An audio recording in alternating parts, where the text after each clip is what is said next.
Assalamualaikum dan salam sejahtera saya ucapkan kepada pensyarah kursus ELMK 3113 iaitu Dr. Syashitara Rahman Kutim. Baiklah, nama saya Aunif Rezana binti Jamaluddin dan saya Nur Emani Wahidah binti Azhar dari kelas PM1. Hari ini kami akan membentangkan mengenai isu pemanasan global.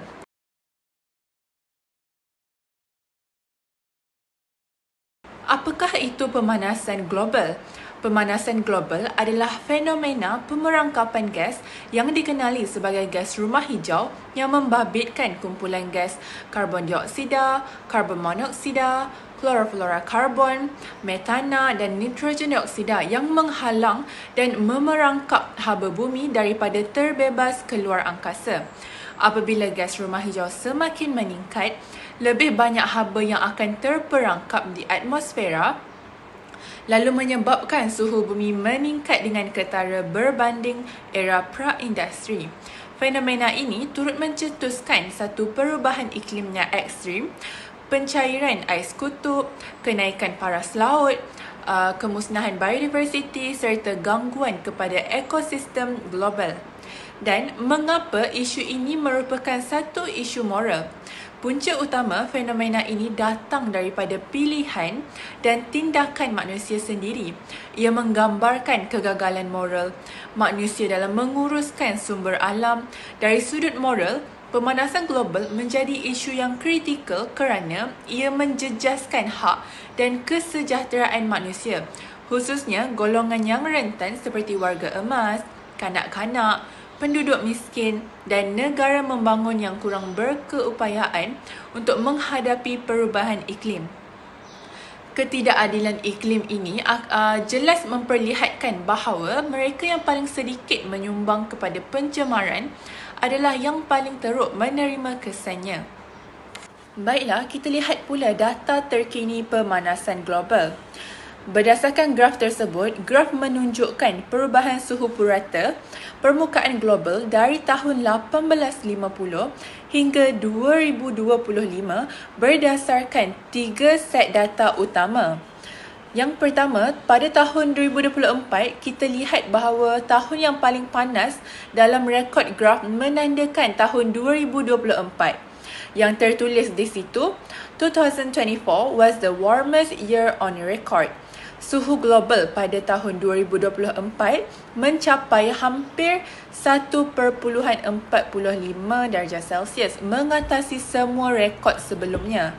Hal ini membuktikan pemanasan global semakin cepat dan hampir mencecah had kritikal 1.5 darjah Celsius seperti yang ditetapkan dalam Perjanjian Paris. Dan seperti yang kita lihat di graf tersebut, kadar perubahan pada tahun antara 1850 hingga 1900 iaitu perubahan yang sangat minimum, dan di tahun antara 1900 hingga tahun 2000 iaitu perubahan yang sederhana, dan antara tahun 2000 hingga 2025 iaitu tahun ini, iaitu kadar kenaikan adalah yang paling tajam, menunjukkan kesan kumulatif pelepasan gas rumah hijau. Dan seperti yang kita lihat, suhu purata global semakin meningkat secara berterusan sejak 1850 dan kenaikan paling ketara berlaku selepas tahun 2000. Dan tahun 2024 ini adalah tahun yang paling panas dalam sejarah rekod dunia. Dan dunia menghampiri ambang 1.5 Celsius di mana had kritikal untuk elak impak iklim yang ekstrim. Dan akhir sekali, trend keseluruhan menunjukkan pemanasan global adalah nyata, konsisten dan berlaku semakin cepat. Pada bahagian ini, saya akan membentangkan 2 laporan berita tahun 2025 yang menunjukkan bagaimana pemanasan global semakin kritikal dan memberi kesan langsung kepada keamanan dunia. Pertama, menurut laporan Utusan Malaysia, Pertubuhan Bangsa-Bangsa Bersatu melaporkan bahawa pada tahun 2025 dijangka menjadi salah satu daripada 3 tahun paling panas dalam sejarah dunia. Hal ini berlaku kerana kepekatan gas rumah hijau kini berada pada tahap yang tertinggi pernah pernah direkodkan menyebabkan lebih banyak haba terperangkap dalam atmosfera.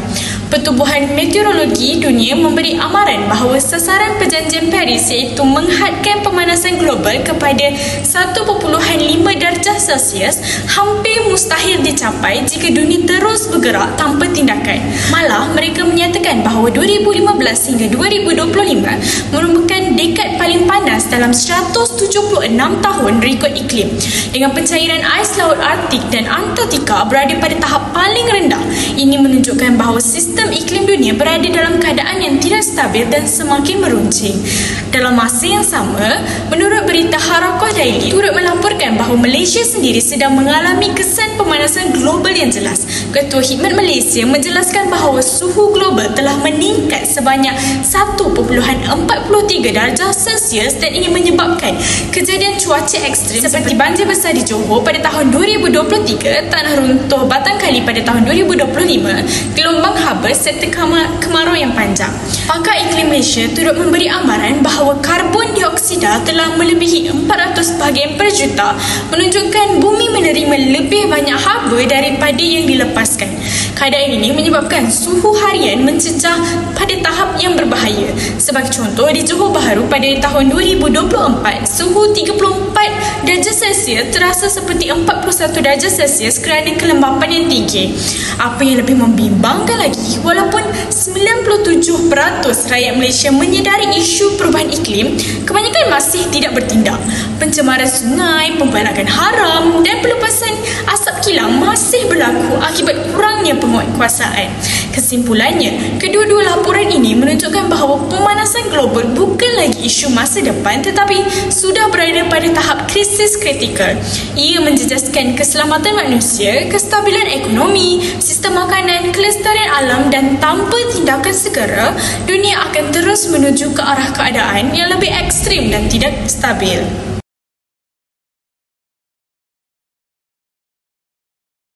Baiklah, seterusnya kita lihat pula apakah punca-punca berlakunya pemanasan global. Pertama sekali ialah penebangan hutan ataupun deforestasi. Pertama, penebangan hutan ini akan menyebabkan pengurangan kapasiti pokok menyerap karbon, iaitu dikenali sebagai carbon sink loss. Pokok ini menyerap karbon dioksida melalui proses fotosintesis. Apabila hutan ditebang, kapasiti bumi untuk menyerap karbon dioksida ini akan semakin menurun secara drastik dan akan menyebabkan lebih banyak karbon dioksida kekal di atmosfera dan meningkatkan kesan rumah hijau. Seterusnya ialah pembebasan karbon dioksida. Apabila pokok ditebang atau dibakar, pokok akan menyimpan karbon dalam batang dan daun dan juga akar. Manakala apabila hutan dibakar atau pokok ditebang dan reput, karbon yang tersimpan dilepaskan kembali ke atmosfera sebagai karbon dioksida. Pembakaran hutan sebagai contoh di Amazon dan Indonesia akan melepaskan jutaan tan karbon dioksida dalam masa yang singkat, seterusnya menyumbang kepada lonjakan suhu global. Dan yang ketiga iaitu kehilangan biodiversiti mengubah kitaran ekosistem. Sebagai contoh, hilangnya hutan menyebabkan ekosistem tidak seimbang dan tanah yang terdedah menjadi lebih panas dan kurang menyerap karbon.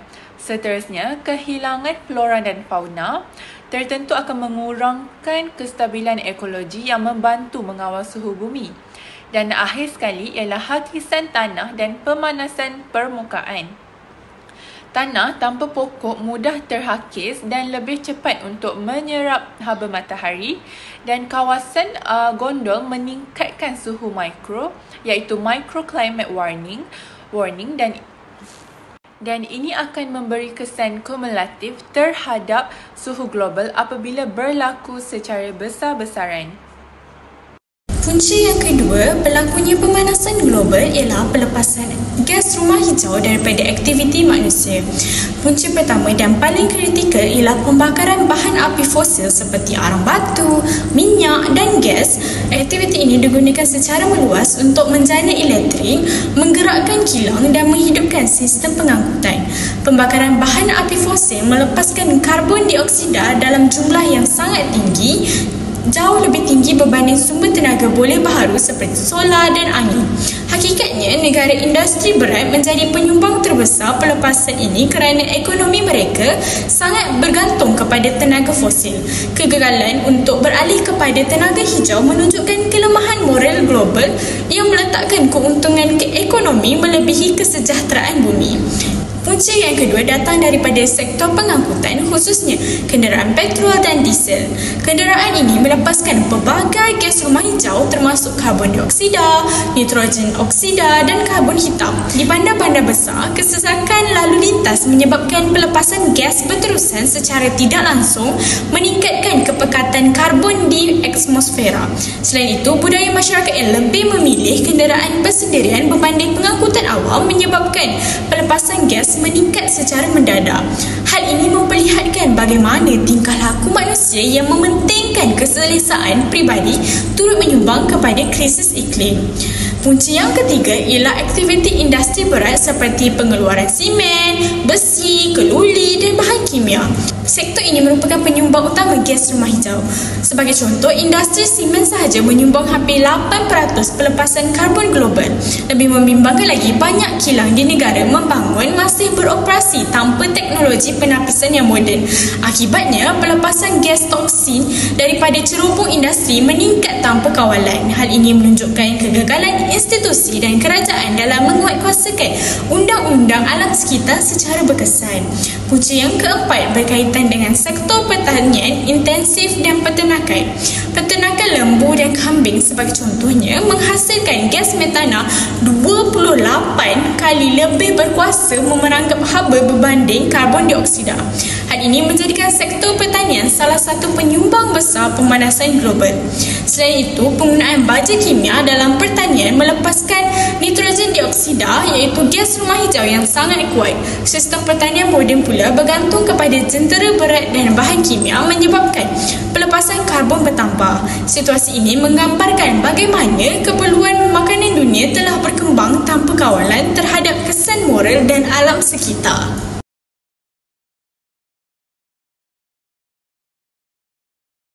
Baiklah, seterusnya kita lihat pula kesan-kesan isu pemanasan global. Pertama sekali ialah peningkatan paras laut, iaitu kawasan di pesisir akan terjejas. Bandar-bandar pesisir seperti Jakarta, Bangkok dan beberapa pulau kecil di Pasifik berisiko untuk tenggelam kerana mengalami hakisan pantai. Seterusnya ialah migrasi penduduk. Komuniti yang tinggal di kawasan pesisir mungkin terpaksa untuk berpindah serta akan menimbulkan masalah sosial dan ekonomi.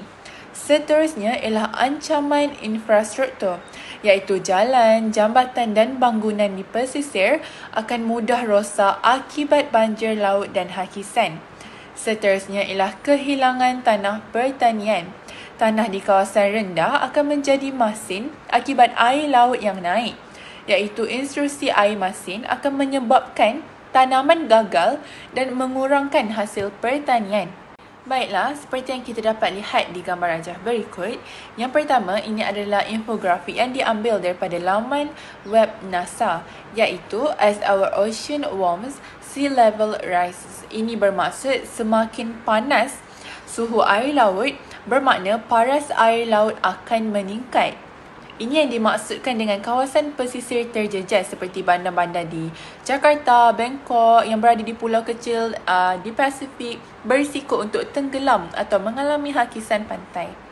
Dan gambar-gambar berikut serta artikel yang menunjukkan air laut semakin meningkat. Seterusnya, saya akan membentangkan kesan pemanasan global yang kedua, iaitu mengakibatkan gelombang haba yang melampau. Yang pertama ialah menyebabkan risiko kesihatan awam, iaitu gelombang haba kini menjadi ancaman kesihatan global. Suhu yang semakin tinggi meningkatkan risiko strok haba, dehidrasi dan masalah pernafasan, terutamanya kepada golongan yang berisiko seperti bayi, wanita hamil, remaja dan warga emas. Menurut laporan berita harian pada tahun 2025, WHO menegaskan bahawa kesihatan golongan ini semakin terjejas. Kajian menunjukkan bahawa gelombang haba yang meningkatkan kes kes kelahiran pramatang yang menjadi punca utama kematian bayi. Bahkan hanya peningkatan 1 darjah Celsius sahaja suhu global sudah cukup untuk meningkatkan risiko kematian bayi secara signifikan. Suhu panas ekstrim juga menjejaskan fungsi kognitif kanak-kanak dan remaja sekaligus mengganggu pembelajaran. Dalam situasi yang sama, wanita hamil pula terdedah kepada tekanan darah yang tinggi, bayi kurang berat serta perkembangan paru-paru dan otak janin yang terbantut. Jelaslah bahawa gelombang haba bukan sekadar fenomena cuaca. Ia adalah satu krisis yang mengancam kesihatan awam. Yang kedua, kesan pemanasan global juga meningkatkan penggunaan tenaga. Setiap kali gelombang haba melanda, permintaan tenaga global melonjak. Hal ini kerana penggunaan pendingin hawa dan sistem penyejukan meningkat secara mendadak. Data daripada IEA Global Energy Review 2025 menunjukkan bahawa permintaan tenaga global meningkat sebanyak 2.2% pada tahun 2024 dan 0.3% daripada peningkatan itu berpunca daripada cuaca ekstrim panas. Malah, permintaan elektrik mencatat peningkatan terbesar pernah direkodkan iaitu 4.3% disebabkan penggunaan penghawa dingin, peralatan elektrik intensif, pusat data dan peralihan ke arah industri intensif tenaga. Apabila permintaan naik secara mendadak semasa gelombang haba, grid elektrik tertekan dan risiko gangguan bekalan meningkat. Hal ini menunjukkan bahawa pemanasan global bukan sahaja mencetuskan krisis kesihatan tetapi juga tekanan besar terhadap sistem tenaga dunia. Kesan yang ketiga ialah gelombang haba boleh menyebabkan kebakaran hutan. Gelombang haba juga mempercepatkan berlakunya kebakaran hutan kerana tanah dan dedaunan menjadi terlalu kering. Kebakaran ini bukan sekadar memusnahkan flora dan fauna tetapi turut menyumbang kepada kenaikan suhu dunia. Menurut laporan National Geographic Indonesia 2023, kebakaran hutan di Amerika Syarikat pada tahun 2020 telah melepaskan 20 gigagram metana iaitu bersamaan dengan 20,000 ekor gajah dari segi berat gas yang dihasilkan. Para saintis dari University of California Riverside mendapati bahawa metana daripada kebakaran hutan kini meningkat 7 kali ganda dalam 19 tahun terakhir. Ini sangat membimbangkan kerana metana 86 kali lebih kuat memerangkap haba berbanding karbon dioksida dalam tempoh 20 tahun. Lebih mengejutkan lagi, kebakaran pada tahun 2020 sahaja menyumbang 14% daripada keseluruhan anggaran metana di negeri California mengatasi sektor tenaga, perubahan dan komersial. Ini menunjukkan bahawa kebakaran hutan kini menjadi penyumbang utama pemanasan global dan gelombang haba yang mempercepatkan fenomena ini berlaku. Kesan yang keempat iaitu kesan terhadap tanaman dan keselamatan makanan. Gelombang haba yang berpanjangan memberi kesan besar terhadap sektor pertanian. Suhu yang tinggi merencatkan pertumbuhan pokok menyebabkan tanah menjadi cepat kering dan menurunkan hasil pertanian. Hal ini akhirnya menjejaskan keselamatan makanan global, terutamanya negara yang bergantung kepada tanaman bijiran dan sayuran. Berita harian turut melaporkan bahawa perubahan iklim seperti gelombang haba, banjir dan kemarau menjejaskan akses kepada air bersih serta meningkatkan risiko kekurangan zat makanan. Ini bermaksud gelombang haba bukan sahaja mencabar sistem kesihatan, malah mengancam kestabilan makanan dan kesejahteraan sosial.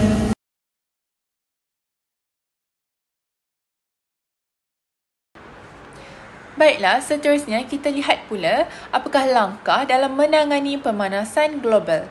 Pertama sekali ialah cadangan penyelesaian dan kaitannya dengan analisis moral.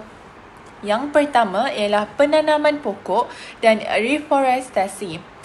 Hal ini kerana menanam pokok dan memulihkan hutan akan membantu menyerap karbon dioksida, mengekalkan ekosistem dan mengekalkan keseimbangan alam. Seterusnya ialah manfaatnya yang seperti yang saya katakan tadi dapat mengurangkan karbon dioksida, bantu perlahankan pemanasan global dan memelihara biodiversity iaitu habitat haiwan dan tumbuhan akan terjaga. Seterusnya ialah dapat mencegah hakisan banjir dan akar pokok dapat menahan tanah menyerap air hujan. Dan yang seterusnya ialah menyejukkan suhu setempat serta menstabilkan cuaca tempatan. Dan strategi yang boleh dilaksanakan ialah penanaman pokok di kawasan bandar atau secara terbuka. dan seterusnya reforestasi kawasan hutan yang terhakis dan penanaman hutan bakau di pesisir untuk melindungi pantai. Sebagai contoh ialah projek Billion Tree Tsunami yang berlaku di Pakistan, di mana mereka menanam 1 bilion pokok untuk memulihkan hutan. Sebagai contoh di gambar rajah di atas ini adalah contoh gambar Billion Tree Tsunami Project di Pakistan, di mana mereka menanam 1 bilion pokok. Baiklah, nilai moral yang dapat disemai di dalam diri masyarakat seperti tanggungjawab terhadap alam dan generasi akan datang, serta prihatin, beretika dan bekerjasama dalam memelihara bumi. Opsi kedua saya ialah penggunaan tenaga yang boleh baharu sebagai langkah menangani pemanasan global melalui strategi penyelesaian masalah. Strategi ini digunakan kerana ia menyasarkan punca utama pemanasan global iaitu pelepasan karbon yang berpunca daripada pembakaran bahan api fosil seperti arang batu, minyak dan gas, dengan menggantikan sumber tenaga fosil kepada tenaga solar, angin, hidro. Kita sebenarnya mengambil tindakan langsung untuk menyelesaikan masalah emisi karbon yang menjadi penyebab utama kesan rumah hijau. Penggunaan tenaga boleh baharu memberikan banyak manfaat, antaranya ialah pengurangan pelepasan karbon, peningkatan kualiti udara dan penggunaan sumber tenaga yang lebih stabil serta tidak akan habis. Selain itu, ia turut membuka peluang pekerjaan baharu dalam sektor ekonomi hijau dan meningkatkan keselamatan tenaga negara pada masa hadapan. Dari segi pelaksanaan penyelesaian masalah, beberapa strategi boleh diambil seperti pemasangan panel solar di rumah, sekolah dan bangunan awam bagi mengurangkan kebergantungan kepada tenaga fosil. Kerajaan juga boleh membina ladang solar atau turbin angin sebagai alternatif kepada loji tenaga berasaskan arang batu. Inisiatif seperti subsidi solar dapat membantu menyelesaikan masalah kos yang tinggi.